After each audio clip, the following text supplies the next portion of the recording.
Fiang Smith pinapurihan si Jaime Ibarra sa kanyang tagumpay sa 38 PMPC Star Awards. Isang gabi ng tagumpay at pasasalamat ang naganap sa 38 PMPC Star Awards for Television, kung saan itinanghala si Fiang Smith bilang Best New Female TV Personality. Sa kanyang acceptance speech, ipinahayag niya ang kanyang taos-pusong pasasalamat sa mga taong naging bahagi ng kanyang paglalakbay sa industriya ng telebisyon.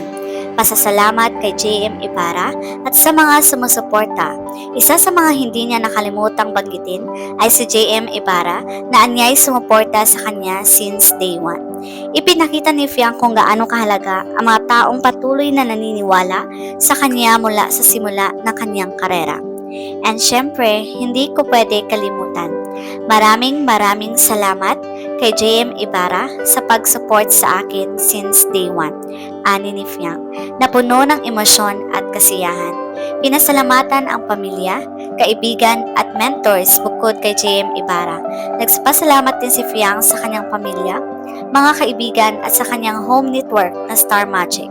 Hindi rin niya kinalimutan ang PMPC na siyang nagbigay sa kanya ng prestihiyosong parangal at si Direk Loren na isa sa mga tumulong sa kanyang pag-unlad sa industriya.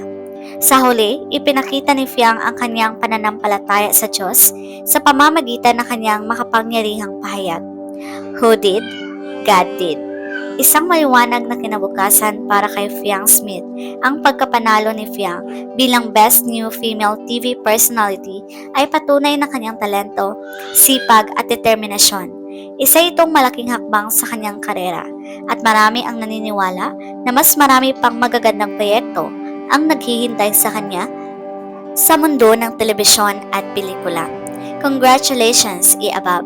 Isa kang inspirasyon sa maraming nangangarap sa industriya ng showbiz.